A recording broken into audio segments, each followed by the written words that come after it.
What is going on, everyone? Welcome back to Grid Encore, another Monday episode here. I'm Ben Schneider, joined as always by Brandon Crossland. Brandon, I almost went into the Motor Monday theme, but I'll save that for you here. But first, want to introduce a guest here, but a familiar face to the Grid Network family. Look who is joining us tonight to help recap the INDYCAR Series and INDY NXT. Kobe Lambeth back on the Grid Encore show. Kobe, how are you doing? It's been a while since we've had you on Monday night here. Actually, I think I was on while you were out for 2 weeks, Ben. But it's been a while since I've been out here with you on Monday nights. But really happy to be back here on the Encore show. I watch the show almost every Monday night. Definitely, love watching you guys on here. I think you guys have really put together a great program here on Encore. You know, whether you guys are talking about Xfinity, trucks, ARCA, INDY NXT, Formula 3, Formula 2, or your open segments. When you talk about something that happened on Sunday or whatever. Just think the Grid Encore program is one of the best that we have here at the Grid Network. I appreciate the kind words, Kobe. And Brandon, again, good to see you as well. How are you tonight? Doing well, and glad to have Kobe and you here at the same time. Very nice. And yes, I won't steal your thunder here. You can go ahead and do the whole Motor Monday thing if you want. Nothing in this one. I got different ones for that today. All right. Well, fair enough then. Let's jump right into it here. But first, as always, I want to give a shout out to our Patreon investors, Colin Deschelle, Mark, Robin, David, and Matthew. Thank you all so much for continuing to invest in what we do here at the Grid Network. And if you like what you see tonight and you want to consider joining them, you can follow the link in our description box below if you're watching us on YouTube, or you can tip us through Super Chat or visit the Buy Me a Coffee link if you'd rather make a one-time contribution instead. Your support is much appreciated. And if you can't support financially, or you just want to support us through subscribing to our channel so that you don't miss any new episodes of any of our programs, we appreciate it nonetheless, and want to thank A Day in My Life as well, one of our regulars. What a weekend. Yes, it's certainly a great weekend of racing with everything that we had going on. NASCAR, INDYCAR, F1, 24 hours of Le Mans. You couldn't ask for much more. And I think we have to start with the main event here on the show tonight. INDYCAR had a Sunday night primetime Fox broadcast this weekend. So with how late the race ran, we were happy to take the Encore, or take the INDYCAR coverage here on Encore from the wrap-up team. So let's just jump right into it. Congratulations to Kyle Kirkwood, and the streak continues. Only two drivers still through the first part of the season here have won races. Obviously, everybody's been talking about Alex Palou's dominance, but Kyle Kirkwood perhaps suggesting that it may not be a cakewalk the rest of the season like we thought it would for Palou in this championship fight. If he keeps racking off wins, he could very well make it a two-man race once again. But Kobe, I just want to open the floor to you and ask you what you thought stood out from this race. This had a little bit of everything. Great action all throughout. We had drivers working their way up through the field. I was thoroughly impressed with Connor Daly in particular. Looked like he might steal the win at some point. But for a series that desperately needed some positive momentum, for this to be a Sunday night primetime window and get a race like this, have to imagine IndyCar is pretty pleased with that. Yeah, I thought the show last night on primetime Sunday night on Fox was absolutely fantastic. And dare I say, are we turning a corner with the hybrid engines? Because the previous race before this on the streets of Detroit, I thought that was one of the best road/street course races that we've seen in the hybrid era. And then last night, by far the best oval race we've seen in the hybrid era. And I'm wondering, are we starting to figure it out, getting the right combo, to try to put on the shows that we're used to in IndyCar? Because you used to, sit down in front of your TV to watch IndyCar, or, go to the track to see it in person. You expect to see, some really great action all throughout the field. And to be fair, we've criticized, this hybrid engine, since they brought it into place at Mid-Ohio last summer. And, it seemed like the on-track product, has really taken a nosedive. And then started this year, we went several races without a caution, and it's been, really been really frustrating, not seeing much happening. Then, Indy 500, it could have been better, could have been worse. Wasn't really the best Indy 500 that we've seen. And then, go to the streets of Detroit, and we know the short history of this, Detroit street circuit. It's been nothing but chaos, and a whole bunch of calamity. And then, surprisingly, they put on a very good show at Detroit, very impressive in Gateway. I watched the final practice session. I was a little concerned that, it would just be, a follow the leader type of event, and nobody could pass. I thought that would happen, in the practice. Saw Newgarden tried to make some moves, couldn't really pull it off there. And we'll talk about Josef Newgarden in a little bit. And to see the show that they put on last night, it really shocked me, completely took me off guard, but I was very pleased. And, this race had absolutely everything. And at one point, I thought we were going to get a surprise first-time winner. Yeah, because it seemed like, Callum Ilott, Felix Rosenqvist, they rolled the dice, thought they could potentially stretch it on field, but, unfortunately, it just wasn't the case. It would have been, quite a special moment if Felix Rosenqvist or Callum Ilott with Primo, was able to hold on there at the end. But even if they did have enough field, they did not have, they did not have the pace that for Kyle Kirkwood, because he would have caught them eventually, since he was just going all out trying to catch them. Just thought that this race had so much thrill and action. And this race just honestly had absolutely everything, because we thought the Penskes, and David Malukas and the Penske affiliated the Ford car, they were going to be in contention to win, and then none of them were. And then all of a sudden, Scott Dixon got in the lead, which I still have no idea how that even happened, because the Ganassi cars were completely out to lunch. It seemed like they missed the setup completely, because Scott Dixon, Alex Palou, Kiffin Simpson, none of those guys were in the hunt for the most part of the evening, until that caution, brought Scott Dixon to the front. I thought Scott Dixon had potentially lucked himself into another victory here with the timing of the yellow there. And then potential surprise winner. Then we saw, the underdogs like Christian Rasmussen, get a podium finish last night. Connor Daly, David Malukas, some real great stories. William Santino Ferrucci come from through the field. I thought it was an awesome IndyCar race. And once we get the TV ratings, I hope that will reflect it, because making this decision to put it in prime time, thought it was the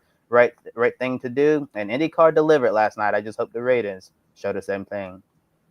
Yeah, it was a really bold move to put it on Sunday night there on Father's Day weekend, but I really do. I'm there with you, Kobe. I hope it did pay off, because we got a fiery night all night long, and it really did match the theme that Worldwide Technology Raceway, or Gateway, as we fondly recall, wants to set for themselves with the pyrotechnics on the backstretch. There was sparks flying, quite literally, during the middle of the race with the sure most favorite Josef Newgarden to win, and just thankful that he was okay there. Thankful that the car didn't go over the pit lane barrier, but a spectacular, horrific crash there.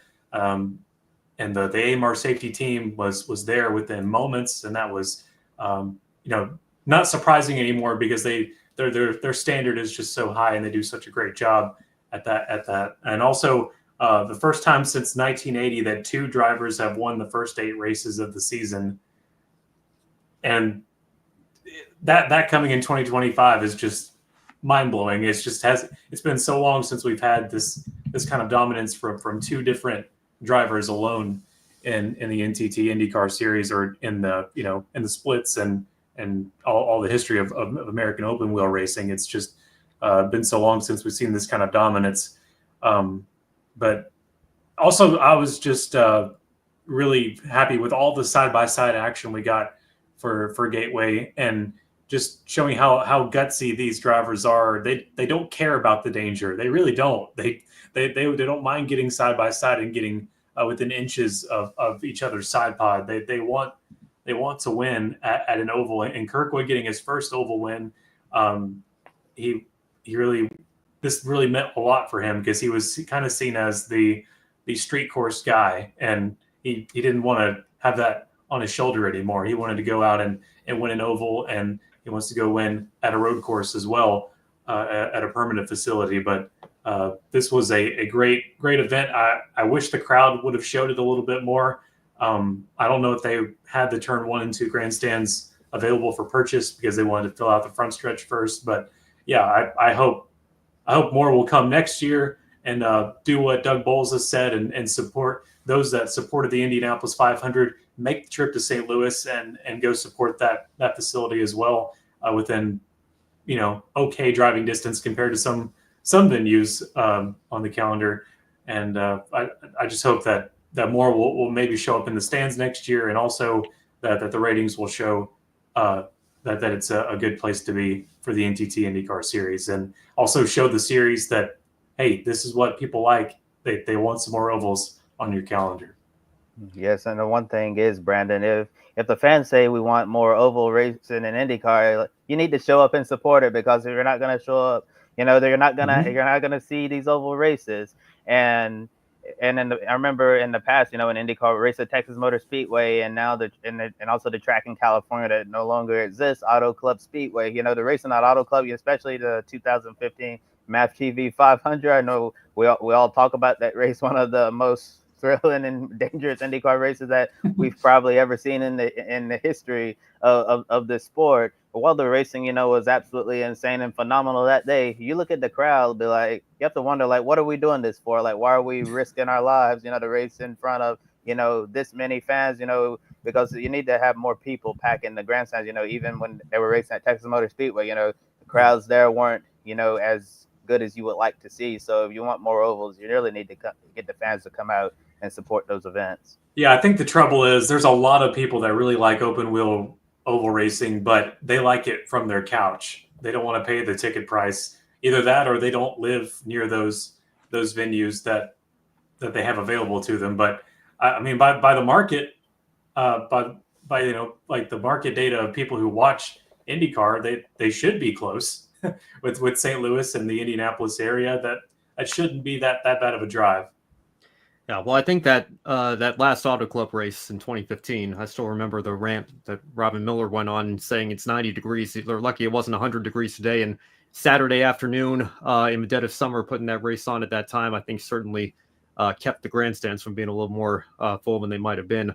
And talking about how Auto Club would love to have them back if it was in September and the season finale like it was the 3 years prior to that. But it was a thrilling race nonetheless. I think, honestly, probably a little too good, too entertaining, because a lot of drivers were making the comparisons to the Las Vegas race a few years before that. But you know, when you think of the racing that we saw here today, I think only continues to make the case for more ovals on the schedule. I know we'll get into that subject a little bit later, but Brandon, you're also right on that stat as well. Johnny Rutherford and Bobby Unser, 1980, winning actually the first 9 races of the season just between those two drivers. So we'll see if Palou and Kirkwood can continue that trend here in 2025 like they did in the 1980 kart season. I want to do something here. I want to display this comment that Adam puts up here. And these Team Penske drivers, they're so low on our leaderboard results graphic that when we display Adam's comment, you can't even see them. That's how terrible of a night results-wise it was for Team Penske. And we'll get into Power and McLaughlin a little bit later. But Josef Newgarden in particular, I think we have to start with when it comes to the Team Penske situation. Looked like Newgarden might be on his way to another race victory. But right as Fox was about to go to commercial, it was terribly ironic. They were showing, you know, the promos and photo shoots from Media Day and fading out to commercial, and then they fade right back in, and you see Newgarden in a shower of sparks upside down on the main straightaway. Just a horrifying crash with Louis Foster. Foster had gotten up out of the racing groove, hit the wall, lost control, tried to save it, was unable to, and then spun down to the inside. And at that point, Newgarden had already committed to the low line, and we saw the massive accident that was unavoidable at that point. So, Brandon, I know you mentioned the AMR safety team. How impressed were you by their rapid response, number one? And then number two, do you think this situation could have been avoided or at least been a lot less severe had the caution been displayed sooner when Foster was just starting to get out of shape there? Yeah, I didn't mean to get ahead of our talking points there, but No yeah, worries. I think the song they were playing was "Shadows of the Night," Pat Benatar or something. So that song forever has a different meaning to me now. I guess I'm going to see, you know, Josef Newgarden leading, and then they almost cut to break, and then yep, he's upside down. And I think it was Nathan Chiani on X that brought up another point in time where that also happened. I think it was some kart race in the 90s. Where that same sort of incident happened right when they went to commercial and they had to cut right back, and there was the leader on his lid. Yeah, the AMR safety team, I already mentioned about their response, but that was a talking point yesterday. Could that have been avoided had they thrown the yellow out any sooner? Yes, but I go back in my mind's eye of that incident, and it's looking down the front stretch. And like, by the time it seems like I would have to go back and look at it, but it seems like by the time the Newgarden got off of 4, the yellow was already going. But I guess there was like plenty of seconds with Louis Foster already sideways and at a standstill before they went to yellow. I assume that's the stance that's being taken. Is that correct? Like there's a good amount of time of him being rolling down from top to bottom. Yeah, I think if I just had to guess based on what I saw, I think they were probably holding the yellow, seeing if Foster could gather it back up, and then when he didn't, it still took them a second or two, and only right before Newgarden was about to make contact with Foster was when the yellow lights came on, and at that point it was unavoidable, like I said. But Kobe, I don't know if you have any thoughts on the situation.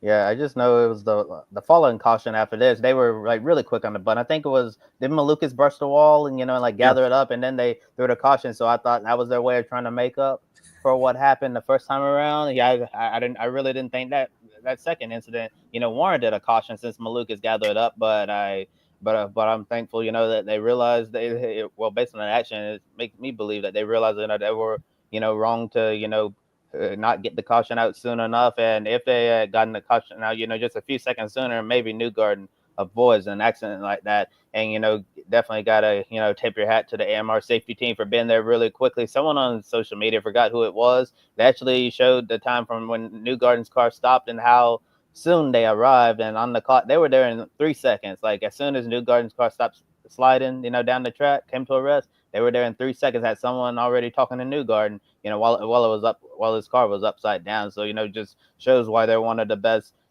safety teams in all of motorsports. And IndyCar is very lucky to have them around because they're prepared for any type of scenario. It doesn't matter whether you crash on the front stretch, the back stretch, turn 1, turn 2, turn 3, turn 4. There's always going to be someone there, within 5 to 10 seconds at most. But 3 seconds, very, very impressive. So if we're lucky Newgarden wasn't hurt, but if he was, it's good that the team prepared for these situations. They were able to attend to him very quickly. And I also want to say thank God for the aero screen, because if it wasn't for that, I hate to imagine what could have happened to Josef Newgarden there. When we first saw the replay of the crash, I was thinking, oh God, this might be another 2017 crash when we saw Scott Dixon go flying over Jay Howard. I thought seeing the initial impact of Louis Foster's car, not knowing what had happened, I thought Newgarden had like completely launched over the top of him and gone in the air, to end upside down. And thankfully it wasn't, as awful as Scott Dixon's accident in 2017, but still very scary,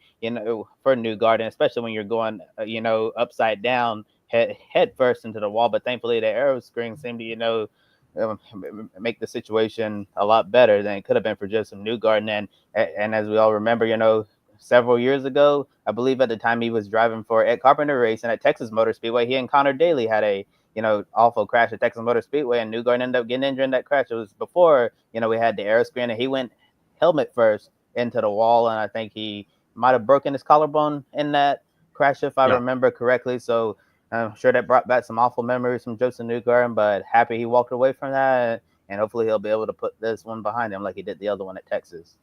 Yeah, people said it reminded them of the Dixon Howard crash in 17. That was the Texas crash in 16, Kobe. That was the one that came to mind for me just because it was also involving Newgarden. I still remember watching that. I don't think I was watching live, but I was watching the highlights and immediately saw him go cockpit first and was thankful that it was just his collarbone because, like you said, we didn't have a halo or aero screen cockpit protection device at that time in the INDYCAR Series, and so we're thankful, obviously, that we have that now, and I think it has prevented many injuries and even saved many lives since it's been introduced. But grateful that Newgarden was able to walk away from that.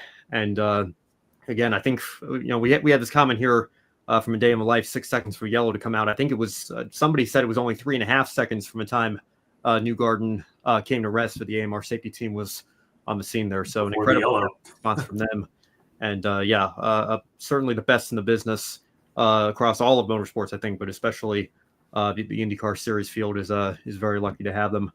But let's talk about Team Penske as a whole here. Like I mentioned, it wasn't just Newgarden, Will Power, and Scott McLaughlin. I mean, McLaughlin had issues just trying to pull off a pit road, and then Gremlin's coming back to bite him there, and Power obviously having an issue and getting up in the wall. He is your last place finisher. Devlin DeFrancesco was the first incident in the race, but they were able to get his car back out there. strictly from a results standpoint, Kobe, because I know we've had the whole controversy with St. Pete last year and obviously Indianapolis this year, but I had to go back to Michigan 2007, the last time Penske didn't have a single car finished. That was a huge race of attrition, and they were only running 2 cars at a time. I can't remember the last time, if it's ever happened, that Penske had 3 or more cars in the field and all of them did not finish the race. Is this the most disappointing weekend Penske's had on track in years? Well, I certainly have to say so, because if you looked at practice, qualifying, and the pace that they showed early in the race, this honestly should have been a layup for Team Penske, right? This should have been an easy victory for one of their 3 cars, or even their affiliated cars I mentioned earlier, David Malukas and the number 4 AJ Fort Racing Chevrolet. I feel like one of those cars should have ended up in victory lane at Gateway, but unfortunately, it was a real crazy day, with all of the Penskes, having issues here. I know Malukas is not a Penske driver, but it seemed like he could potentially win his first race. Then brush the wall, and that was basically it for little Dave there. And then, but now looking at the 3 Penske drivers, Will Power, on the pole, looked like he might be in contention for the win. Then, right front tire ends up pops, and then he goes in the wall. Cars broken, lots of heavy damage there. Toe link was broken. The car, wasn't going straight down pit road, so you could tell that was terminal damage. Then, obviously Josef Newgarden had his really scary accident. Looked like he was, en route to getting the win. And then Scott McLaughlin was, the last bullet in the gun. I still don't know exactly what happened to him, but all I remember, was watching Fox side by side, and then all of a sudden I see Scott McLaughlin, in the pits to retire the car, and he's climbing out. I'm like, wow, that's just a real horrible day for Team Penske. I feel like that this was definitely a missed opportunity for them to go out and get a win. As Honda is still batting 1,000 this year. We've only seen 2 drivers win this year in Palou and Kirkwood, and all of those drivers are Honda drivers. Chevrolet is still winless, as we reach the halfway point of the 2025 INDYCAR Series season. And it really seemed like that Chevrolet had the edge over Honda, from a power standpoint yesterday. And a Chevrolet powered car should have won. The Team Penske or Penske affiliated car should have won this race. And just to see another Honda win definitely has to be frustrating for GM, frustrating for Team Penske, because this has not been a good year at all for this entire organization. I'm looking at the points right now, and Will Power and Scott McLaughlin, they're 7th and 8th in points.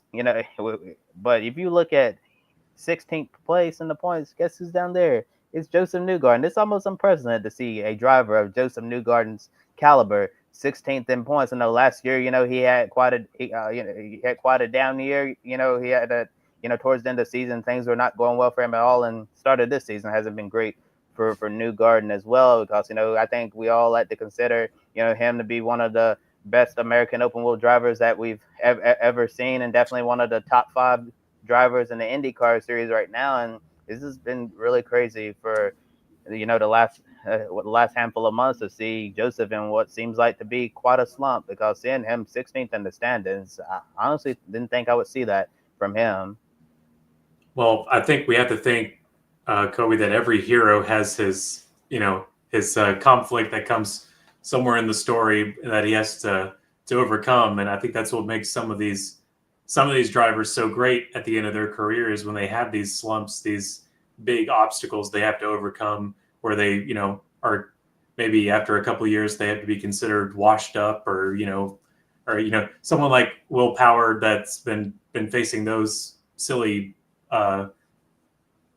talks towards him, and as, still winning polls.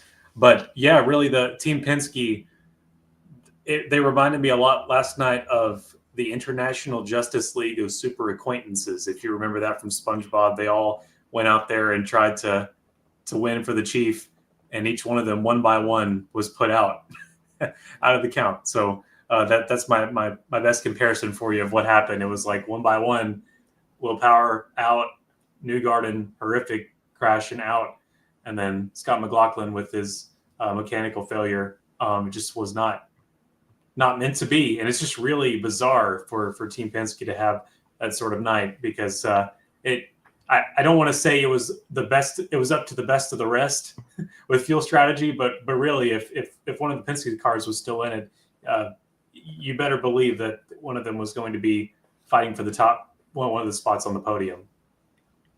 Yeah, well, forget one of the spots on the podium. I think there was some talk that Penske was running so well, maybe they'd sweep the podium. Maybe they'd have all three of their cars up there. But certainly you'd think one of them should have at least been on the podium, if not standing in the middle. And unfortunately for each of them, was something different that ended their night and took them out. And so it wasn't meant to be. Obviously, that team's gone through a lot of trials and tribulations over the last several weeks here, specifically what happened at Indianapolis and the conflict of interest controversy coming up again involving Roger Penske. But we'll see if everybody working on those cars and those teams and obviously those three drivers can bounce back and maybe turn their seasons around here as we approach the second half. And speaking of that, we've got an opportunity coming up here for the entire rest of the field. There's 25 names on this graphic here, but haven't won a race yet. Only two have, of course, like we said, Alex Palou and Kyle Kirkwood. Brandon, you brought up 1980. It was Mario Andretti in race 10 at Michigan, I believe. It looks like that ended up breaking that streak. Who might be the Mario Andretti of 2025? Who do you think has the best chance, not named Palou or Kirkwood, to visit victory lane for the first time this season? Well, are you asking me? Sure, yeah. I mean, we're kind of all out of ovals, aren't we? I mean, we've got Iowa and Nashville for the championship, but Santino Ferrucci has continued to impress me with how consistent he's able to be, and he was one of the biggest movers of last night. Also, Christian Rasmussen, I think he gained 20 spots when it was all said and done from his starting spot on the grid. So a big mover for him. But I mean, we go to Road America. Who could disrupt this three? Robert Schwartzman with his first top 10 last night. I did not think this through, so I feel like I'm just gonna pick at random here. Connor Daly. I'm gonna have to. I know that's probably an oval favorite, but I feel like he had a really good chance at victory, if not for some things going on there at Gateway. So maybe Iowa or maybe spoil the championship at Nashville. We'll give Connor Daly one. Yeah, well, Milwaukee is the third other oval we have coming up here. Milwaukee, yes, you are right. It is kind of it's hidden in there. They were running out of ovals, and we've only had 2 to start the year here. But when there's only 5 on the schedule, I guess that statement is true to a degree. And I'm with you. I think Connor, obviously, I think we'd expect him to be a bigger threat on the ovals. But just looking at some of his results here, he was third in Milwaukee last year, so there you go, right there. But in 2016, he was second at Detroit in that Dale Coyne car, but still his best career finish, and was 5th at the IMS road course in 2022, not so long ago when he was driving for Ed Carpenter. So it's not like he can't drive on the road courses. Maybe there would be an opportunity for him to steal a win there. But Kobe, what do you think? Who do you think has the best chance to break that stretch first? I honestly think it's going to be an Aaron McLaren driver. I think it's the guy who's sitting second in the stand. I think Pato O'Ward is probably best equipped to break the stranglehold of Alex Palou and Kyle Kirkwood. I know Pato O'Ward, he's been on the podium at Road America before, just hasn't been able to break through and get the win. But I think he's really close. He's had a few podiums this year. Finished second at the Thermal Club, second on the IMS road course, and then third in the Indy 500. And then got second place last night. Gateway. It seemed like that Pato O'Ward and his Aaron McLaren team just knocking on the door, potentially getting a win. I think it's going to happen at some point later in the year. I would be surprised if Alex Palou and Kyle Kirkwood ended the year as the only 2 winners in the INDYCAR Series this year. I think Pato could potentially be in the play at Road America, but given what we've seen on the road and street courses so far, maybe Alex Palou will come back to life on the road courses. I think we saw last night, while he did finally, get the monkey off his back and get his first oval win in the biggest race in the world, the Indianapolis 500. I still think the short oval is probably, one of his bigger weaknesses right now in the INDYCAR Series, as Alex Palou was really nowhere to be seen all night, and he never even got close to Ben at the front. So Alex Palou is going to have to try to run up the scoreboard on the remaining road and street courses, because the short ovals, might be where the competition has the best chance to get up to him. Getting back to Pato O'Ward, though, he's the defending race winner at Mid-Ohio, the race after Road America, so he could very well go out and take that race victory. And Paddles, won at Iowa as well. Really good on the short oval. So I honestly think that he's probably the best bet to get a win. Yeah, I just pulled up the list of winners since we returned to Road America with the IndyCar Series in 2016.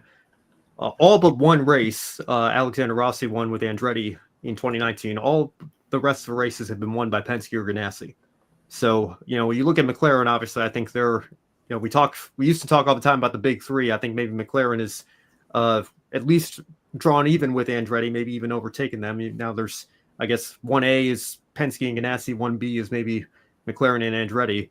McLaren, I wouldn't put it past Pato O'Ward in particular, like you were mentioning, Kobe, but I'm going to go with an old reliable and a safe bet and say Scott Dixon will probably find the way to win at least one race before the season's over. Maybe it'll come this upcoming weekend at Road America.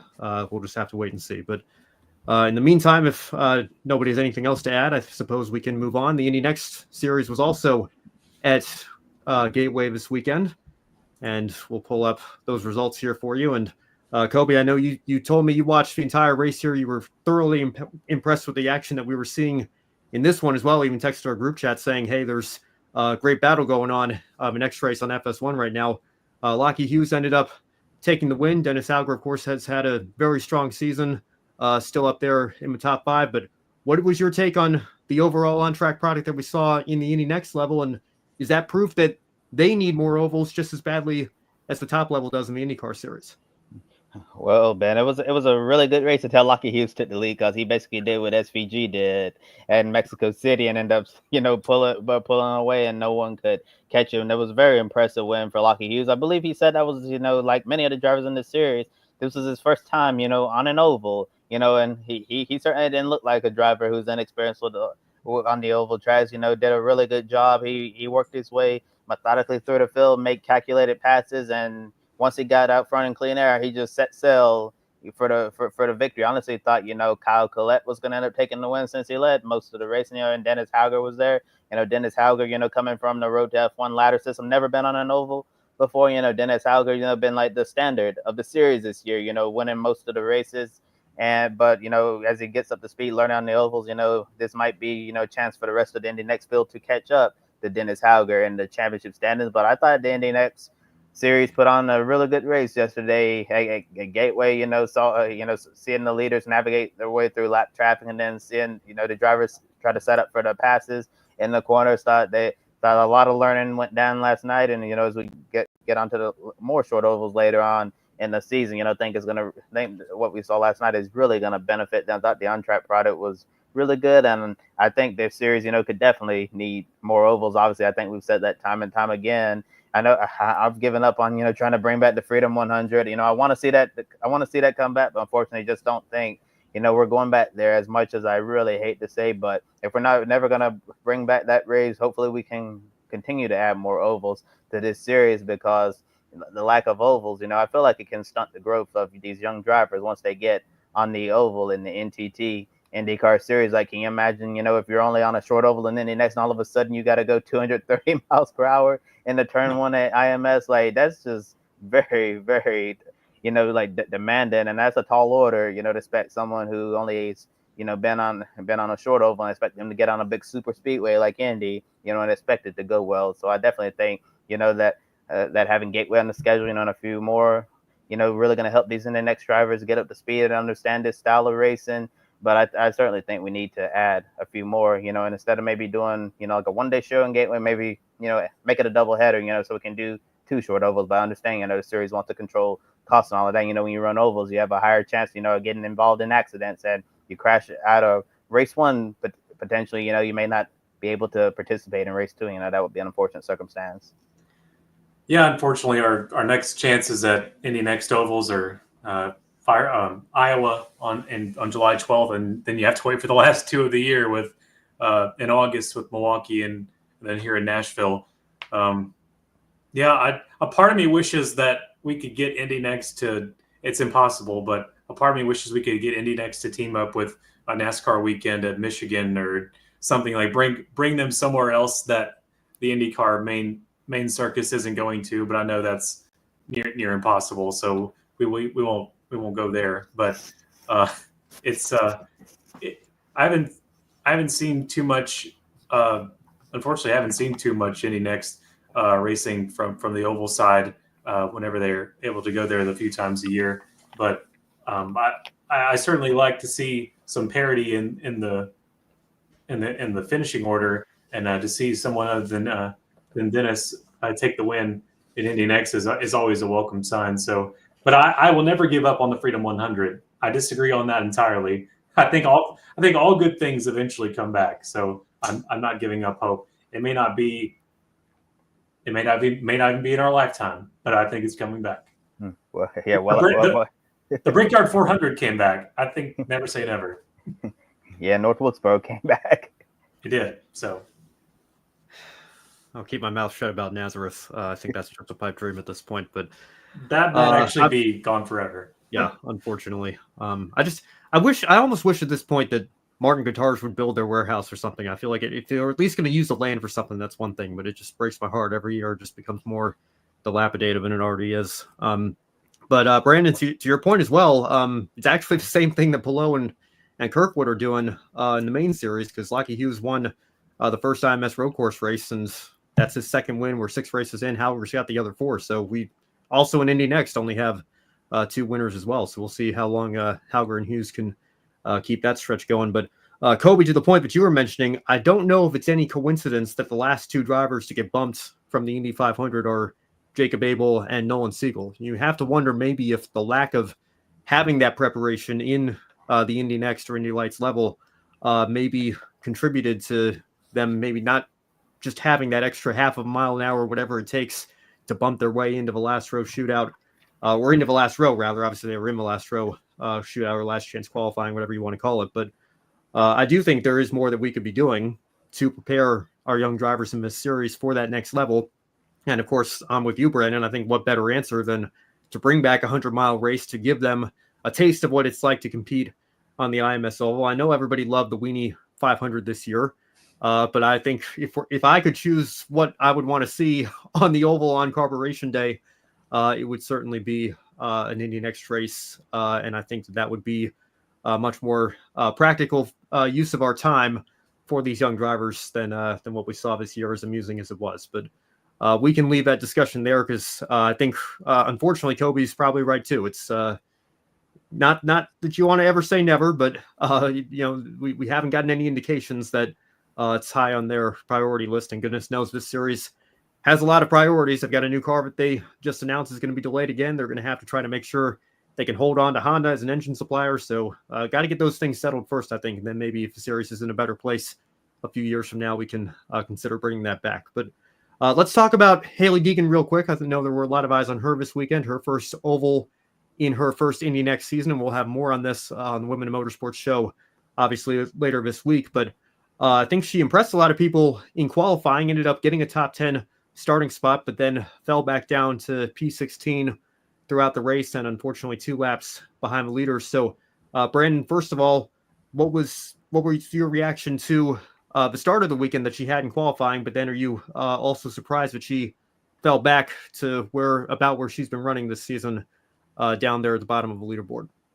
Yeah, it wasn't not what you wanted to see at all. And coming to the first part of the season where it's something that she's on paper supposed to be comfortable with, familiar with on the oval, and to see it turn out that same way was unfortunate. But I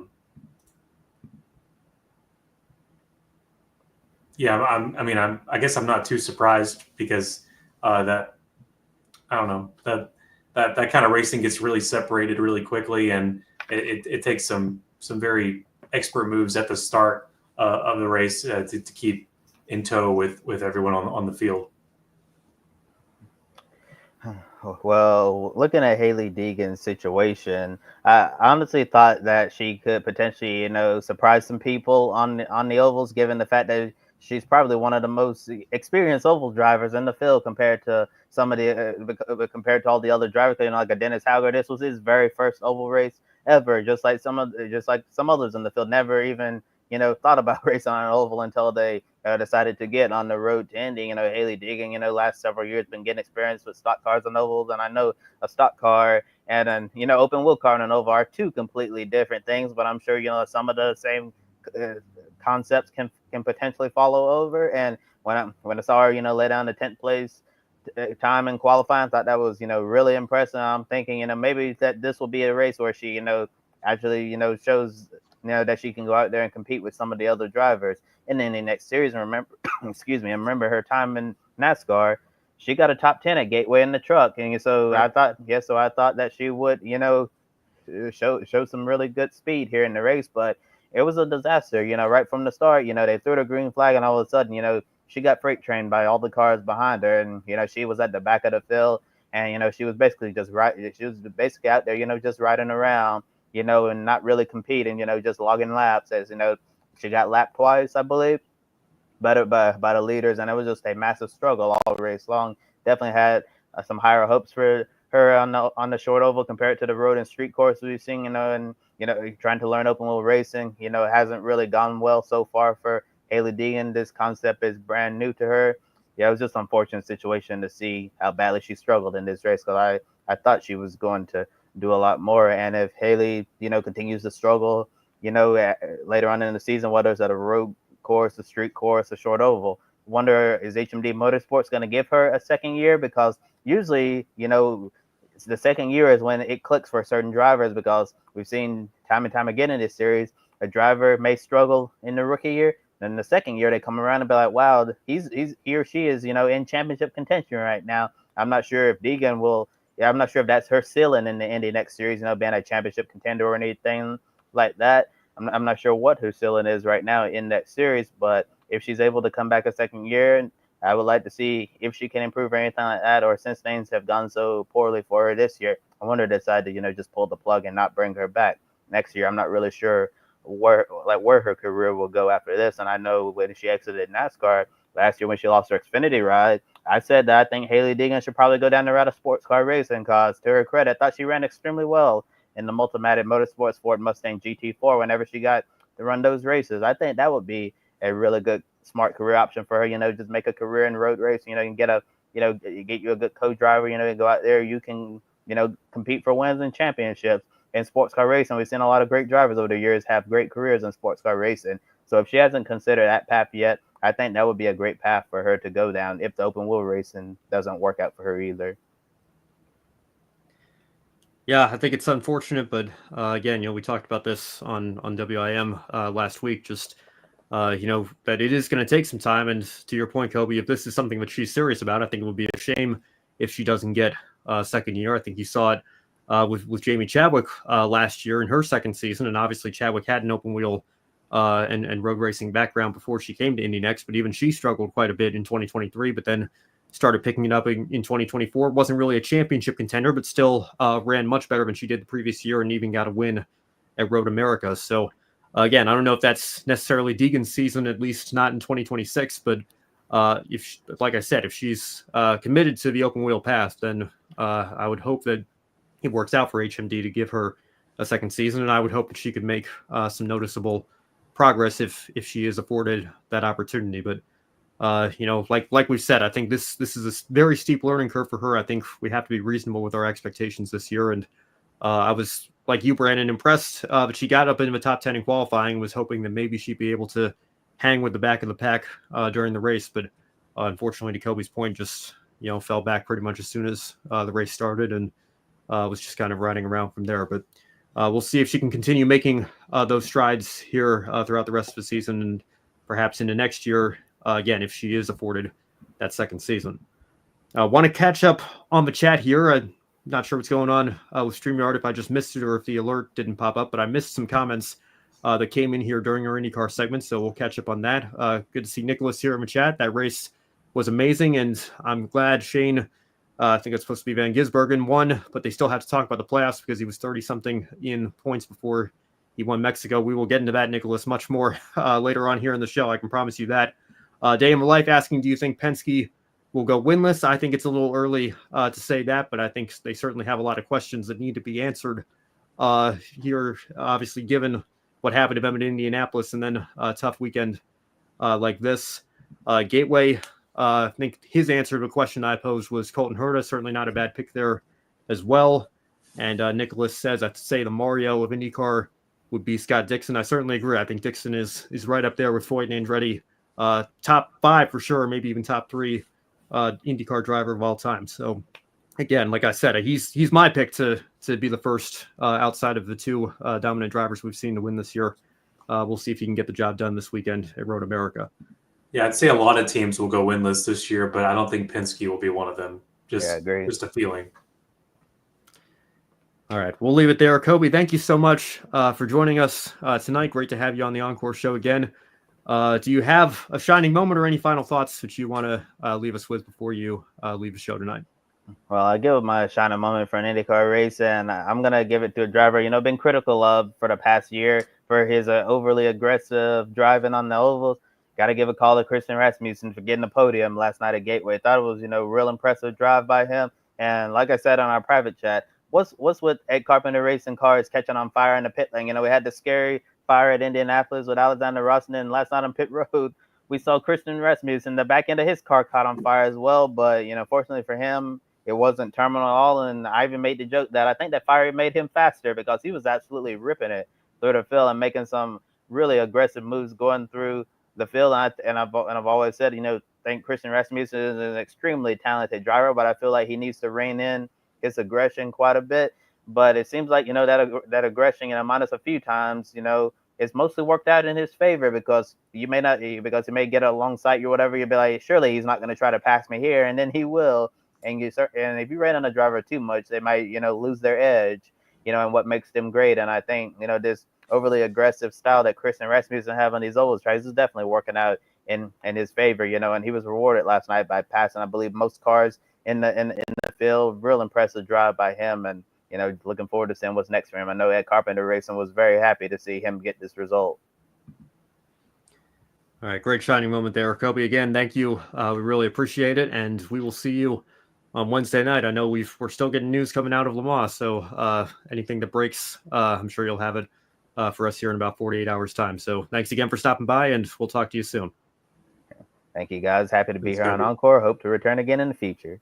Yes, sir. All right. Thank you, Kobe. We appreciate it. All right. Well, let's transition here, Brandon, over to the NASCAR side of things, and we will start, obviously, with the Xfinity Series race. And Daniel Suarez, I think, perhaps the most popular win of the year, even though it was the Xfinity Series, what he had to overcome to get to victory lane, ended up crashing his car in practice and qualifying, had to start at the back of the field, goes from 39th to first on a road course. I believe they said that's the first time that somebody's ever done the last to first drive on a non-oval track. Was this the most impressive drive of Daniel Suarez's career? Absolutely. It was incredible. I mean, what you couldn't, and a lot of silly, I'll call them silly people will say that it was scripted, but let's get that out. Let's get that crap out of the way.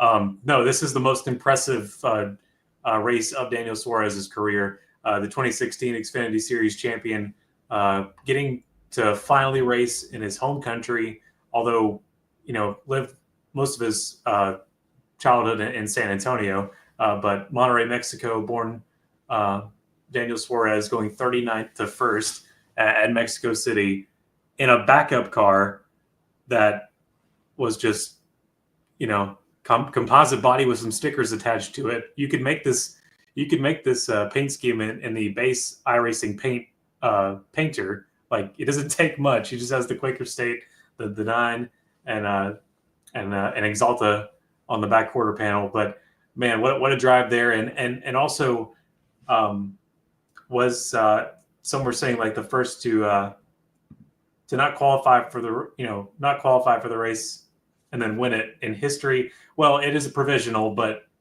yes, technically yes. We had that conversation on the show last week, because originally I just went into autopilot mode and said, 38 spots, 39 drivers, somebody's going to go home. And then took me a second, but I remembered there was that provisional. And I guess, thank goodness there was in this case, because Daniel Suarez, because he couldn't set a lap and wrecked his car, would have been the DNQ. And he had to start in that 39th provisional spot. but nonetheless was able to come through and take the win. And to anybody that says it was scripted, just go look at what Taylor Gray did on that last quarter. Got very close to making contact with Suarez there, maybe even did make slight contact, but you can't say he wasn't trying to win the race, despite I think knowing that it would have been a very unpopular win if he had made the pass. Even if he had made the pass cleanly in the last corner, I think he probably would have been met with some boos had he stolen that victory from Suarez there. But you can't say he wasn't trying, that's for sure. I think he was no longer able to make the pass cleanly, and I think he was very wise not to try to make a dirty move in Mexico City. In the same way that I think Ricky Stenhouse Jr. did not want to fight Carson Hocevar until they got back to the States. Yeah. We can open up that can of worms perhaps as well here, but I think certainly a wise move by Taylor Gray not to force the issue there. I'm glad he at least was still out there trying to win the race, but certainly a popular win for Daniel Suarez nonetheless. And on that note, Brandon, you and I both know where I stand, where you stand, where a lot of people stand on the issue of Cup Series drivers racing in the Xfinity Series. And when that subject comes up, I always try to stay consistent, because people always love to say, oh, they only hate it when it's Kyle Busch, or oh, they only hate it when it's a driver that they don't like, or a driver who does it often. And I've been very consistent. I say, I don't care if you're a Cup Series rookie or if you're Kyle Busch and you're the all-time wins leader in the series. I don't care who you are. If you're running for Cup points, I don't want you running Xfinity Series races. But here this weekend, even I have to admit, Brandon, I think the positives probably outweigh the negatives. Are we for once okay with a Cup Series driver stealing an Xfinity Series win from the regulars? For the first time back out of the country in a really long time, for the Xfinity Series speaking, well, I'll take that back. I mean, for the return to Autodromo Hermanos Rodriguez, first time in a while, sure. Yeah, that this was it was very fitting for Daniel to have this chance in Xfinity and Cup. It's one of those rare instances where, yes, absolutely, no one is getting pouty faced because he's in this race. I mean, if you are, come on. Yeah, I don't have too much to add there. Like I said, I think this is one of the few times, and I'm still even going to say my integrity on remaining consistent allows me to only be like 90% okay with it. But I'm not going to cry too much here over the issue this weekend, because I think the positives, like I said, far outweigh the negatives. It's not like this is Kyle Busch winning his 103rd race of his career. This is a guy that has had to face some questions on, Trackhouse signing these development deals with all of these drivers. Do they have more drivers signed than seats available? Would Suarez be the one on the hot seat? Because Ross Chastain has made a championship 4. He's won more races than Daniel has in Cup. But to his credit, he went out this weekend and, like I said, put in certainly one of the most impressive drives of his career, if not the most impressive outright. What he had to overcome to win this race is thoroughly impressive, even though he was doing it in the Xfinity Series. I think to jump into a car, but to your point, Brandon, and we're going to see this, I think it's going to be a popular race to win diecast here, assuming Lionel is able to offer it. It should be as easy as can be. Yeah, I got to tell you, I think Lionel is in trouble. Obviously, I don't want to open that whole can of worm with the tariffs and the economy or everything, but I think it's going to be a very interesting time period for them.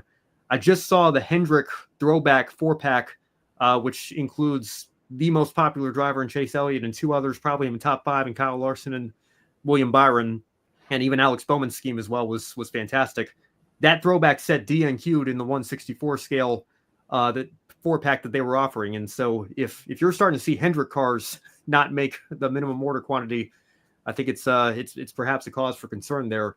But I would love to see Lionel offer a set of like this Suarez car. Reminded me of Boris Said last year at Sonoma when he had that incident, and they had to do the exact same thing. They just brought out a plain black base car and put the number and decals on it and called it a day from there. And that was the car that he raced. Obviously didn't finish up in the winner's circle like Suarez did, but would love to see some sort of set. Like maybe they could put that in the Checkers or Wreckers line or something and offer that. But just getting back to the point of having to take that backup car that wasn't ready to go at all, didn't even have the decals on it, and get that starting in the last place provisional starting spot and climb back up through the field. I think Adam says it perfectly here. Daniel Suarez was incredible on Saturday, and that says it all. Yeah, sorry. What was that comment there? From yes, Adam? Yes, he was. Yeah. Yes. Yeah, agreed. Yeah, there you go. And Day of Life also commenting as well, what happens to the points Suarez would have collected? Well, that's a question for the owner's side of things. I don't know off the top of my head. I'd have to pull up the list of clauses in that provisional, but I don't think it matters too much in the grand scheme of things, because that entry isn't. And this, I think, is part of why they would have been the DNQ, because that 9 car, Zillage is running the 88 this year full time. That's the 5th part-time car for Junior Motorsports. So it's not like they're competing for an owner's championship, and Suarez obviously isn't competing for a driver's championship. So I think that, if you had to pick the perfect car to use this provisional, all the smaller teams that might have been fighting for that second to last spot, and whoever would have been DNQ not getting the points for the prize money, Junior Motorsports certainly a team that could afford to fall back on that compared to some of the smaller teams in the series. So I think it all worked out in the end, and obviously Suarez used it to his advantage to go win the race. So what more can you say there? And Denver, I think, certainly, like we said, would not have been a very popular win had Taylor Gray wrecked Daniel Suarez there. I don't know if any other drivers would have done anything to Gray on the cooldown lap, but I think the fans certainly would have been very displeased with what we saw there. You need some extra security if you were Taylor Gray. Yeah, for sure. And Day of Life says the playoff points not awarded to anyone. I don't believe they are anytime. I think we've gone through this because I know Cole Custer won on Xfinity race for Bobby Dodder's team, and Eric Almirola won one for Ryan Sieg's team. And because they were Cup drivers racing in Xfinity, I don't believe their cars got, we see it anytime like Kyle Busch wins a stage in the Truck Series, for example. That's a playoff point that really can't be used by anybody. And when it happens with these drivers winning these races, even in cars that are running full time that could maybe use a boost to get into the owners' playoffs, if they do it with a Cup Series driver, I believe that's still the case, but it doesn't qualify them for the owners' playoffs there. So, like I said, this is a part-time entry with a Cup Series driver. I don't think the playoffs are really impacted at all, other than a series regular didn't win this. So that's 5 fewer playoff points that are going to be awarded when it comes time for the Xfinity Series playoffs to start there. All right, well, let's move on. Let's go ahead and have an open segment here. There's been a lot of talk, obviously, about what happened in yesterday's Cup Series race, and talk about the weekend in general. I think a very successful weekend for NASCAR as a whole. I know there were a lot of concerns about this being an international race, and still concerns about the logistics of going from Michigan all the way down to Mexico City, and now the teams have to turn around and go back to Pocono. I think there are certainly some logistics in the schedule that can be improved if we do this again. But a very popular winner in both series, obviously Suarez getting a home win, but Shane van Gisbergen winning the Cup Series race. I think an international driver winning an international race for NASCAR, I think, is huge for the sport globally. But we have to ask the question, because as Marty Snyder was sure to remind us, the very first words out of his mouth when he went to interview SVG after he won, welcome to the playoffs. SVG is a full-time driver this year. It's not like Chicago in 2023. This does shake up the playoff picture, much like Harrison Burton's win did at Daytona last year. A driver outside of the top 30 in points is now guaranteed to finish in the top 16 and will be in the playoffs when it comes time for that 10-race stretch in a couple of months. So, Brandon, I'll give you the floor first. Is it fair to compare SVG's Mexico win, where he admittedly had a huge margin of victory, was absolutely dominant, as opposed to Burton stealing a win on a super speedway? Is it fair to compare those two situations? And then when you look at this as a whole, is this going to be kind of a wasted spot in your mind, or do you think SVG could maybe surprise some people? We do have the Roval in the round of 12 this year. Yeah, Harrison Burton's win, I feel like it was a little bit different than SVG because of all the road courses we still have left to go for SVG to win. And then and I was just having it queued up here so I could think about it, but I can't see I cannot, and my phone is blowing up for no reason. I don't really know why. It's just deciding to do that now. But yeah, I see it as a little bit different for SVG, simply because of the team he's with Trackhouse Racing, and I feel like the Wood brothers are in a little different. They were Penske aligned last year too, but I feel like they're in a little different place with Josh Berry. But I just feel like SVG has a little more chance to back up his one win this year before it's all said and done, and maybe has a way to sneak his way into a round if he wanted to. We'll have to see. Yeah, Matthew Owens and I were having this conversation earlier today. He's picking SVG as kind of a sleeper for the round of 8 now, and we do have Sonoma coming up, as well as Chicago, where he's won obviously 2 years ago, and maybe could have been in the mix again last year. Obviously, he had an issue taking him out early, but and then Watkins Glen as well. He nearly won last year. He had that epic battle with Chris Buescher, so wouldn't put it past him to go one better and take the win this year. So he could potentially be riding on 20 playoff points. Plus, if he wins any stages or anything like that, that could play a role as well. But even then, I think it's going to be tough for him to get out of that first round there at some really challenging tracks. But he's still learning. In some cases, has only been to one time or not been to at all.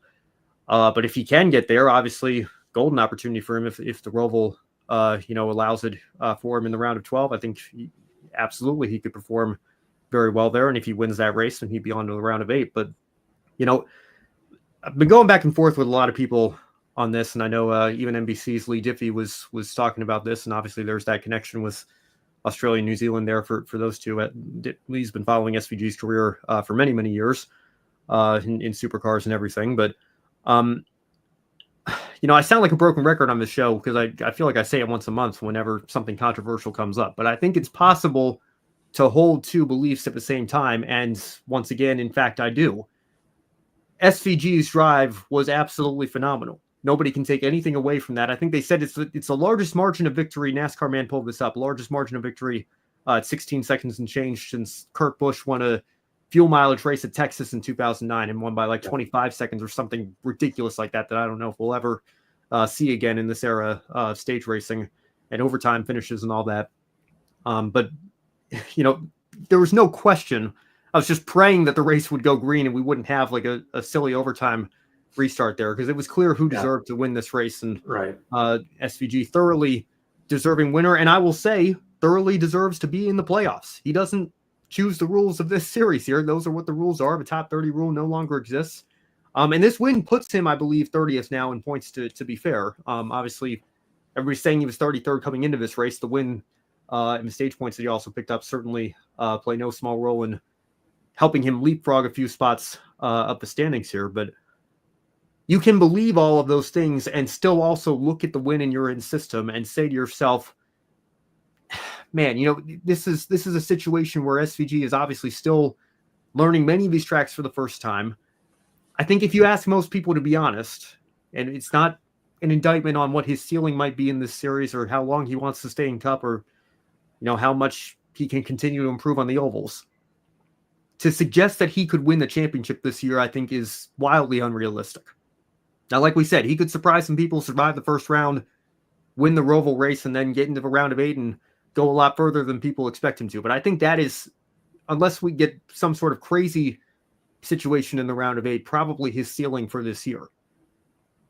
For a car that was 33rd in points entering this race weekend to suddenly, based off of one race, just one race, now be guaranteed to finish in the top 16. Again, it's not even so much who wins the championship when it comes to this format for me. I think that the championship standings should be a relatively accurate reflection of how well you run throughout the course of the year. Yeah. And that's where I think the Harrison Burton comparisons are not necessarily an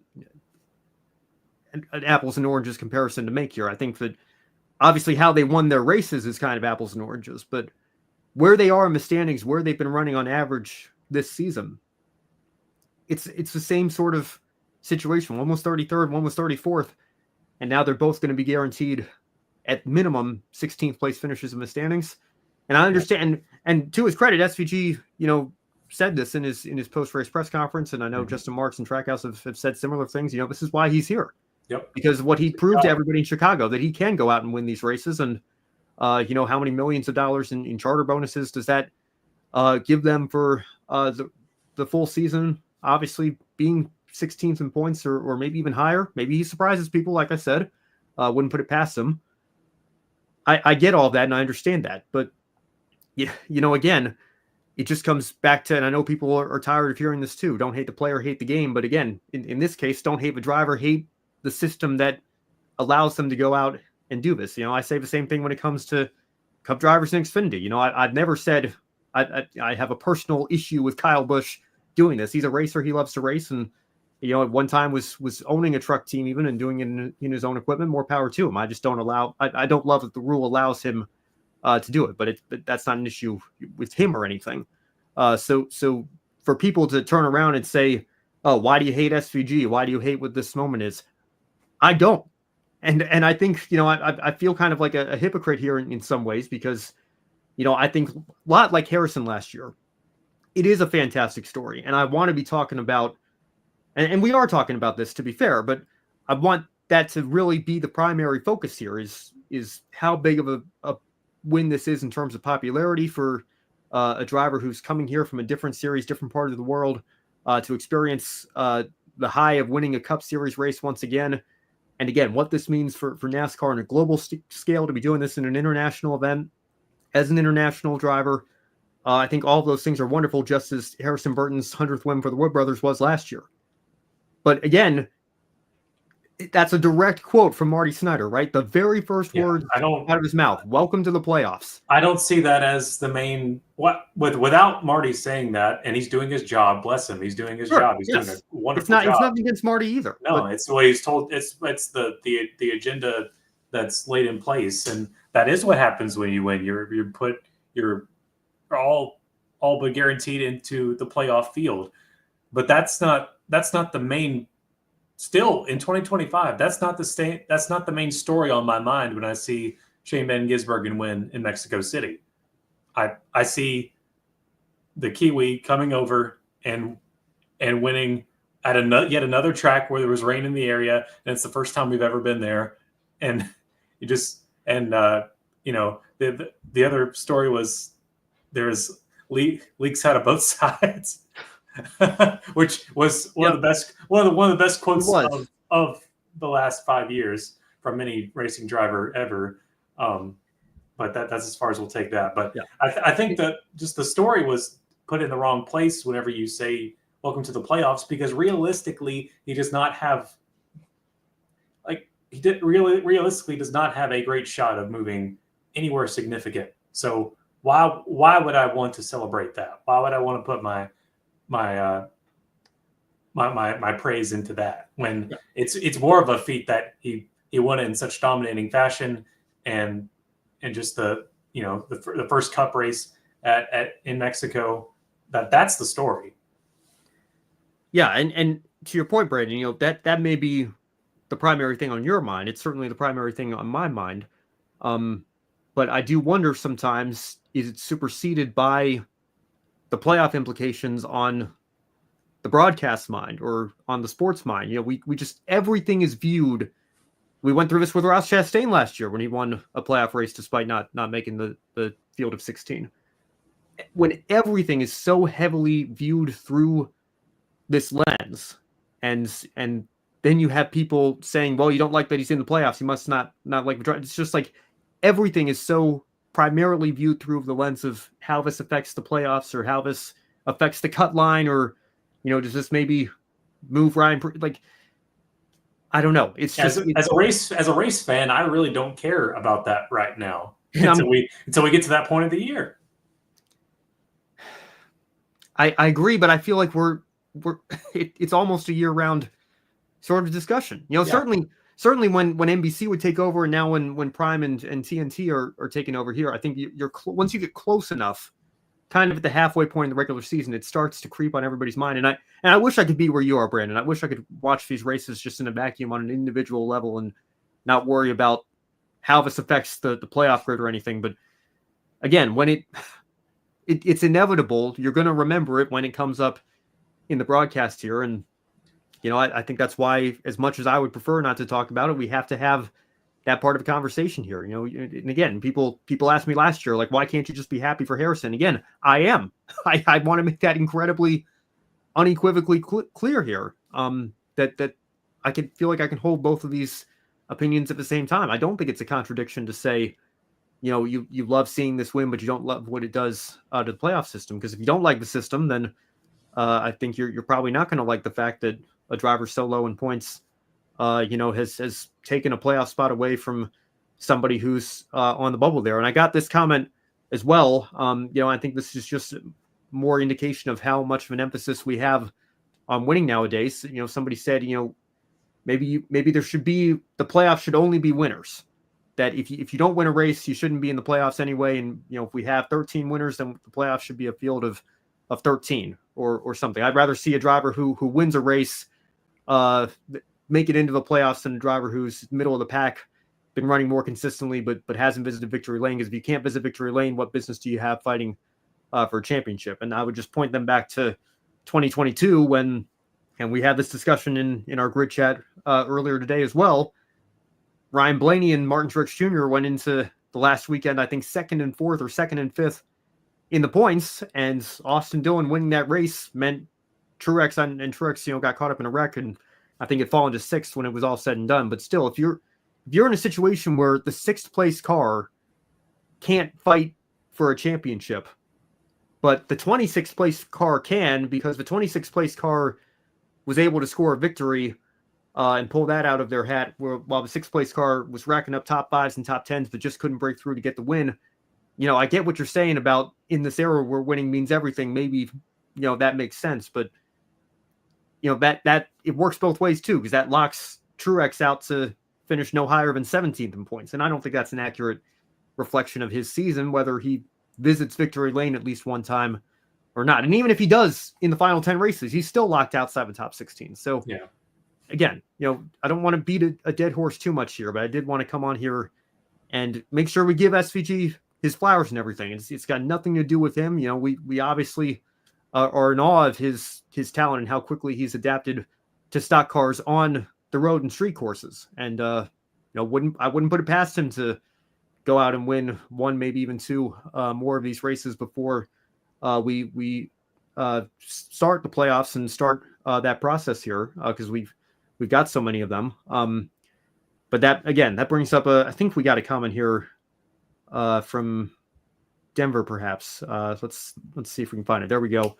So SVG is the supercars middle finger to the NASCAR field. It's time for the NASCAR Cup Series to grow the road course schedule and get rid of double up tracks on the schedule. I'm with you on the second point, but I don't know, Brent. I think once you're at 6, that's a full 1 out of every 6 races is a road or street circuit. I think that's probably, I don't know if you want to go much beyond that, because I know Richard Petty was saying this today. He got a comment asking what he thought of the win. I don't know, but I would go so far as to say, like Richard said, road courses are not necessarily traditional NASCAR to begin with. We've had road courses on the schedule for a long time. You think all the way back to Riverside, and obviously Sonoma and Watkins Glen have been mainstays for years. But it used to be we only had 2 of them. Now we've got 6. We're flirting with 5 or 7, depending on the season or what tracks are being rotated on and off the calendar. I feel like if you go any more beyond that, then you are kind of starting to lose, your bread and butter and your identity of what makes NASCAR racing what it is. I don't think you want to go much past that. Yeah, absolutely. Yeah, you said it, the identity of the series is on ovals, and yeah, I think we're at a better balance. If you want balance with road courses, you're at a better balance than you've ever been before now. Because that's embarrassing that SVG was strolling to finish line and still won 15 plus seconds. Well, I think that just shows you the elite talent level that he is coming over and taking on this similar discipline, not completely the same, but slightly similar. I don't know that it's embarrassing for the rest of the field. I think it's more that it speaks to the elite talent, like you mentioned, Brandon, that SVG is. You know, I think, and I love that. I love Chicago. I loved seeing other teams like, dang, what do we have to do to beat this guy? I like seeing teams get frustrated at someone that comes in and just can whoop their butt without thinking.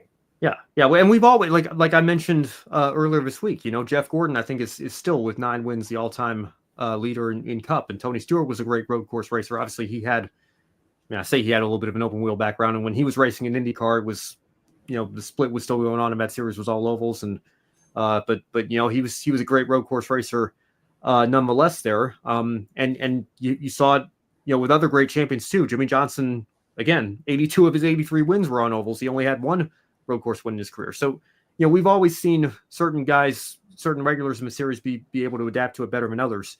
But even then, you know, we and more than ever now, because we have so many of them, you have to be good. It used to be like, it wouldn't be unprecedented for a driver to get pulled for those 2 races of a year to put a road course ringer in the car. And now that's why we hardly ever see ringers in the Cup Series level. Really, the closest thing we have to a ringer is SVG and perhaps guys like AJ Allmendinger, who you maybe don't expect to be competing for wins on a weekly basis, but they circle their calendars when it comes time for these road course races, because you know they're going to be a threat there. All right, one more comment from Joe here, just hopped on. SVG is now 30th in points, 25 points away from 25th. Can he improve to 25th? I wouldn't put that past him with, you know, how many, again, you know, we've got 3 of these coming up before the playoffs start here. I think that would be a great opportunity. I mean, if he goes out and, you know, between stage points, let's just say he averages 50 points, you know, in each of those 3 races, that's 150 points right there. And if he can continue to improve on the rest of the tracks that we're going to, yeah, I don't think it's unreasonable to suggest that he could be top 25 by the time the playoffs begin. I think we're using the Harrison Burton comparison here, because at the time that he locked himself in, he was 33rd, just as at the time Harrison locked himself in last year, he was 34th. So it does bring up the rule that used to be in place, and it's the rule that kept Spire Motorsports from fighting for the owner's title when Justin Haley won at Daytona in 2019. He used to have to at least be in the top 30. This came up with Chris Buescher as well when he won that fog race at Pocono in the front row car. It was something to keep an eye on, because I think it was to prevent situations like that where a driver or team that really had no realistic shot at winning the championship, if they stole a win, it wouldn't guarantee them a playoff berth. But again, that's one of the few things that we've changed about the playoff format in recent years, is that rule no longer exists. And that's why we can say with 100% confidence, even though he did just break into the top 30 yesterday, that we know SVG will be in the playoffs. And again, it's not an SVG issue. We wish him nothing but the best and hope he goes out and does surprise a lot of people. But it does have to be, I think, part of a conversation, given how heavily everybody emphasizes this system that we have now on a weekly basis, even before the playoffs actually begin. All right. So with that, we'll leave it there. Obviously, we welcome any comments if anybody's watching the chat. I see we've got a good number of viewers. The algorithm seems to love SVG, so I know we've got a great audience from Australia and New Zealand every time that he does well, that is checking out our videos. So we, again, welcome any new viewers and welcome you to the conversation. If you want to continue to engage in this topic here, you know, we certainly welcome that. Even if you disagree with us, we'd love to continue the conversation. We just ask, of course, that you keep it civil and respectful while you're doing so. And if we can do that, then we're happy to continue in that conversation in the comments or here in the live chat while we're still on the air. In the meantime, let's go ahead and quickly recap a couple of ARCA races that took place this weekend. We'll start with the main ARCA Menard Series National Tour at Berlin. Congratulations to Trayton Lapsevich, who is in the Nitro Motorsports car now. Thad Moffitt had some sponsorship and funding issues fall through, so he has scaled back to part-time. Taylor Reimer will actually be in that car this weekend at Elko. She announced that yesterday and today through her socials. So wish her the best of luck there. And again, more of that on Women in Motorsports later this week. But in the meantime, Lapsevich did, I think, Brandon, what you and I were expecting Corey Heim to do last week when it was announced that he was going to be in that race, and absolutely did put an end to that 18-28 dominance, sat on pole, led every lap, and won the race. And he even continued the theme of international winners this weekend because, of course, he's originally from Canada. Yeah, just like Stuart Friesen with Michigan as a fellow Canadian. And we just kept it right on moving through the Mexico City weekend. So yeah, even across the board there, besides the one we're about to talk about next, it was all international here. Yes, and again, congratulations to Trayton once again. We'll see if we see him in that car a little bit later this year. But yeah, I mean, you can't say enough about the dominance that he put in there. And like I said, I think it certainly shows that Nitro Motorsports team is certainly firing all cylinders themselves, and I think they're going to have no trouble running up front when that acquisition of Venturini goes through at the end of the season. But again, strong runs nonetheless still for those two main championship cars in the owners' fight, at least the 18 of Max Reeves, his national series debut this weekend. That 15-year-old still performing very, very well, finished in second place. Another great run for Lawless Allen. And then Brendan Queen and LeVar Scott, your two drivers' championship front runners right now, fourth and fifth. And Isabella Robusto, goodness, did she need a good run once again with bad luck, but she's had recently with a sixth place finish. So that was great to see as well.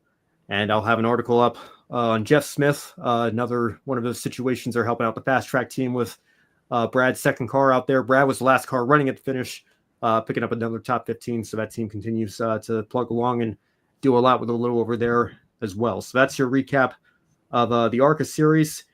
If I can find the graphic here, there we go. The ARCA Menards West series also in action this weekend back at Kevin Harvick's Kern Raceway. And Trevor Huddleston, like you mentioned, Brandon, the only American driver to win a NASCAR sanctioned event this weekend. Of course, we had a couple of Mexico Series races happening as well. Then Daniel Suarez, the Mexican driver, winning in his home race in the Xfinity Series. New Zealand's Shane van Gisbergen in Cup. Canada's Trayton Lapsevich in ARCA, but in ARCA West, it was Trevor Huddleston picking up another win. And I have to say, looking like he could be a legitimate championship contender. And for somebody that I think took a little bit of time to find his footing in this series, he only had a couple of wins in the 4 seasons he was driving championship caliber equipment with Sunrise Ford, and I think had to answer some tough questions during that time period, then scaled back with his family-run High Point Racing team in 2022, has since gone full-time again, and has visited victory lane on multiple occasions, and now twice this year. I think he has a real chance at taking that championship. He's going to have to hold off some names like Tanner Reif and Kyle Keller to do it, but a great run for him once again this weekend, and I think solidifying himself as perhaps the early championship favorite in the ARCA Menards Series West. I think maybe we'll get a better sense of that when we see the series return at Sonoma in a few weeks' time. Again, that's going to be an interesting race weekend with that race moving back a month. So we'll see if we get any ringers out there. Obviously, we usually see some Cup or Xfinity drivers make the step down to gain some more track time in that race. So that'll be an interesting watch nonetheless. But like I said, congratulations to Trevor Huddleston picking up the win in the ARCA Menards Series West this weekend here. As we've been going for an hour and 23 minutes, I'm starting to lose my voice with how much we've had to cover today here, stumbling over my words a little bit. But thank you all so much for sticking with us here tonight. And we're going to close out the show here with our one shining moment. So, Brandon, I'll give you the floor first. What was the one thing that stood out to you? I think everybody's got the obvious answer, but is there anything else that you want to highlight before we go off the air? Yeah, besides the obvious answers, I want to shout out Austin Green for a P7 in the Xfinity Series on Saturday. And then also on the Cup side, just the improvement on the day for Haas Factory team and Cole Custer finishing 8th. Sure, yeah. And then also Legacy Motor Club, John Hunter Nemechek, or Nemechek, excuse me, with his 6th place finish, as our friend Matthew would say. And then Eric Jones in 17th, not really at the same as John Hunter there, but Legacy Motor Club showing some steady improvement here after a good while under the Toyota banner, and I think getting a little more help as they go on. Really want to see that team succeed with all the investment that's been put into it, and I think it's starting to show in little increments.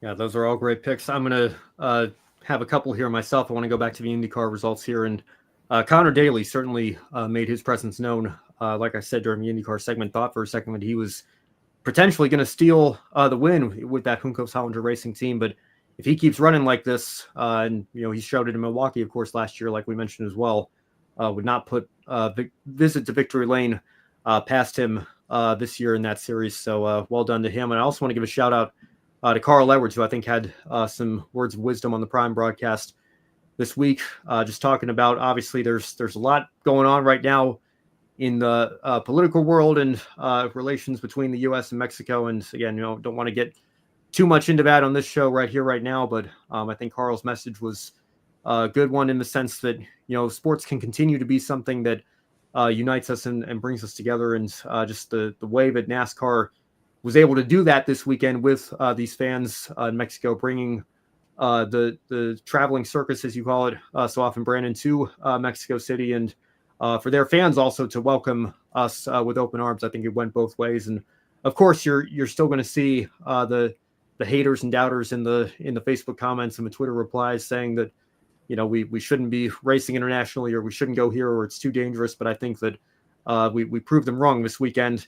Of course, there are going to be logistical things that can be improved upon if we continue to do this in the future. But it was great to see that I think the majority of people came away from this weekend with a positive experience, including Carson Hocevar, who admittedly said some things that were not very well received, and justifiably so, on a Twitch stream earlier this week. But credit where it's due to him for keeping an open mind throughout the weekend, and then coming out of the experience saying, you know what, I'm going to be an ally from here on out for our Mexican fans. And the fact that he was able to go through that experience this week and come out with having that to say about it, I think is good to see as well. So well done, Carl Edwards, for bringing that up on the air. And of course, to everybody at NASCAR that made this weekend possible.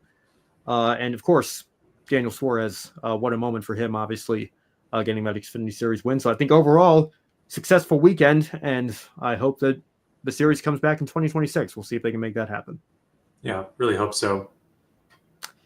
All right, well, that's going to do it for us here tonight. So thank you so much for tuning in to another episode of the Encore Show. And be sure to follow us on social media at Grid Network TV.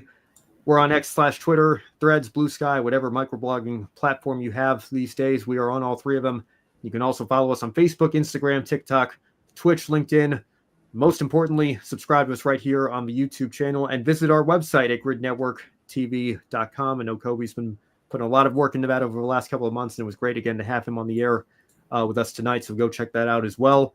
If you really liked what you saw this evening, you can consider joining Kyle, Deshelle, Mark, Robin, David, and Matthew in investing in the Grid Network through Patreon, helping us continue to expand our coverage through 2025 and beyond.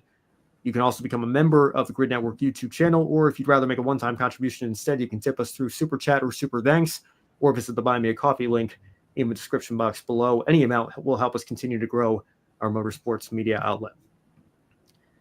Now, looking ahead at our upcoming schedule, on Wednesday, don't miss Kobe back on the air with Josh and Matt. Josh Birch and Matt White will have grids tonight for you, so stay tuned for that. Pre-race format a little bit up in the air this week. I know Kobe and I were talking backstage. We've got some people traveling the upcoming few weeks here. It's that time of year. There's a lot of people going on vacation over the summer, so we'll make sure if there are any changes to our usual schedule, we'll let you all know. Hopefully, we're going to have an episode of Women in Motorsports as well. We had 3 F1 Academy races this weekend in Canada, so lots to recap and discuss there. And then, of course, we'll be back with a Grid Live wrap-up show to wrap it all up on Sunday. And then I guess at this point, it's a 166.5-hour break for us here on the Encore Show. We'll see you back here in a week. I'm going to keep that around the horn reference going here as long as I can, Brandon. Apologies if I'm starting to get on. Making good use of it. Making good use. Yeah, we'll keep that legacy alive there as well. Do you have any final thoughts before we sign off for the evening here? It's something about a tricky triangle and the Great American Getaway 400 weekend next weekend, going to Pocono, and that's our next journey and the last weekend of Prime. Enjoy it. All right. Well, like I mentioned at the start of the show, big racing weekend was a little frustrating that it clashed so much with the 24 Hours of Le Mans, but that was part of this great weekend of racing that we had. Robert Kubica, part of the overall winning team with Ferrari to win Rolex 24. You can tell we're an hour and a half into the show here. The 24 Hours of Le Mans, the other big 24-hour race. Well done, Robert Kubica.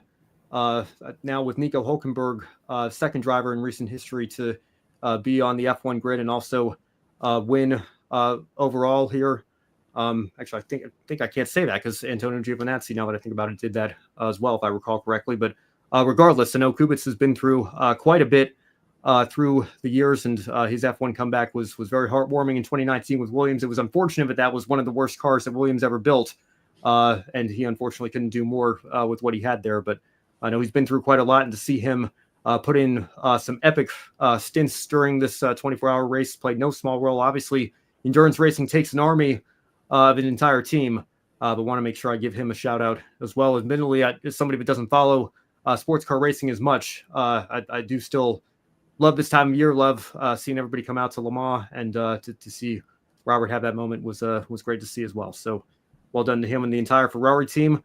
Might be kind of a return to what we had 60 years ago with Ford coming back in with the hypercar program and Ferrari being on this run of success here. History always seems to repeat itself in many respects, and it does seem like it's a golden age of sports car racing right now as well. For Brandon Crossland, for Kobe Lambeth, I'm Ben Schneider. Thank you so much for tuning in this evening. We will see you next week right here on Grid Encore. Stay tuned for the rest of our coverage throughout the week right here on the Grid Network.